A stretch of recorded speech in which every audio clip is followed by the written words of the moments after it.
Welcome sa Dris TV. Kung interesado ka sa ganitong news, huwag kalimutang isubscribe ang ating YouTube channel. Maraming salamat! Welcome po ulit sa ating panibagong update tungkol kina Kim and Paolo Abilino. Sa bawat update natin, tatalakayin natin ang mga pinag-uusapan sa mundo ng social media tungkol kina Kim and Paolo Abilino. Kaya naman kung hindi pa po kayo nakasubscribe dito sa ating channel nako, i-click nyo na po yan and isama nyo na din ang bell button. So ayan, welcome back again sa YouTube channel mga ka-Kimpaw, and sa update natin ito, panibagong update na naman ang ating pag-uusapan for Kim and Paolo Abilino mula po dito sa Cebu. Pero bago yan, narito muna ang post ng isang Kimpaw fan dito po sa X. Sabi niya po dito, Kimpaw fandom cannot relate.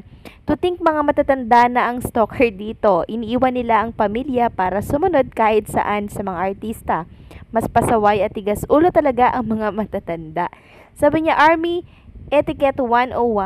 Number 1, we do not visit locations or activities that we are not officially announced, such as ongoing recordings or unannounced travel plans.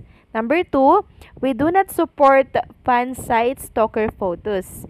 Number 3, we do not spread photos taken during their private personal time or without the members' consent. Number 4, we do not send a leave gifts at the members' private locations. Number 5, we do not announce their real-time location as it will compromise their safety. Number 6, we respect the members' private space as well as their family, friends, and people working with them. Number 7, we call out, report, and block people who do not respect BTS security and safety. So yan po ang paalala mga ka-Kimpaw ng isang Kimpaw fan dito po sa X. So, dinepensa na po agad nila, kung baka kasi meron na namang magsabi, di ba na, ay mga Kimpaw Nation niya nagpapakalat ng mga ganyang picture.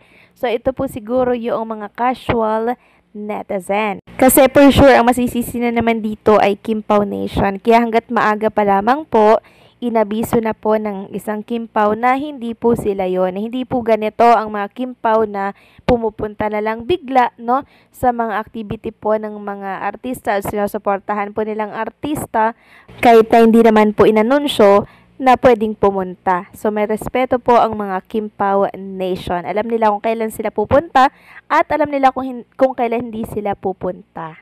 Kaya kung may mag-spread man po ng mga kung ano-ano dyan, mula po yun sa mga casual netizen na hindi po aware sa mga patakaran po at mga policy mga ka-Kimpaw.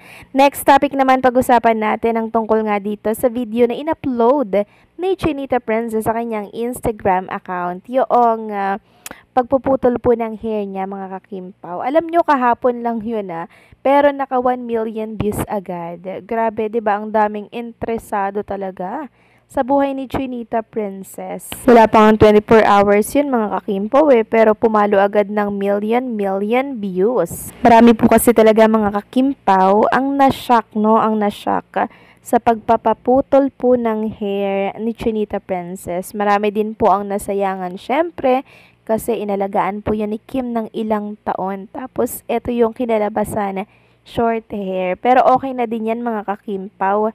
Diba? Ito ay new beginning. Kung baga, tinanggal niya na yung lahat ng alaala dun sa hair niya, yung mga nakalipas niya. Diba? So ngayon, new beginning with Paolo Abilino with short hair ni Chinita Princess. So akmang-akma lang mga ka-Kimpaw.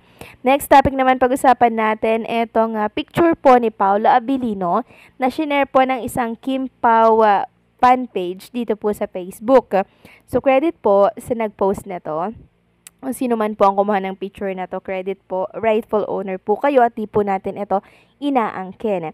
So makikita nga dito na ang daming tote bag na dala nitong si Paolo Abilino. Sabi nga nila Prince of Tote Bag kasi talagang siya po ang nagdadala ng mga tote bag, 'di ba? Siya po ang nagdadala ng mga gamit ni Chinita Princess. Talagang sobrang supportive namang jowa nitong si Paolo Abilino. Sabi nga po ni Kimpaw Greenheart Unity, the Prince of Tote Bag. Kahit nakatalikod yan, pogi yan. Paolo Abilino, ikaw na talagang super supportive jowa. Yung forma, apaka-pogi, iba ang Kim Chiu talaga. And then, merong nag-share dito sa Facebook mga kakimpaw ng picture po ni Chinita Princess. Tapos, na-repost po ng isang Kimpaw page po. Credit ulit sa nag-post nito ha. Mula ito sa account ni Shem Esteron Karingal. Sabi niya dito mga kakimpaw, hala, burikat means, ayan, ano ba yung burikat? Di ko po alam yun mga kakimpaw, pero sa pagkakaano ko, parang pangit atang pakinggan yun, di ba? Yun ba talaga yung work ni Stella Marie Morales? Kaya pala pulang-pula yung lips niya. Sabi kasi dito sa post, sa mismong nag-post dito sa Facebook, pinakagwapang, ayan, na akong nakita. So parang ang pangit pakinggan ng salitang yan, di ba mga kakimpaw?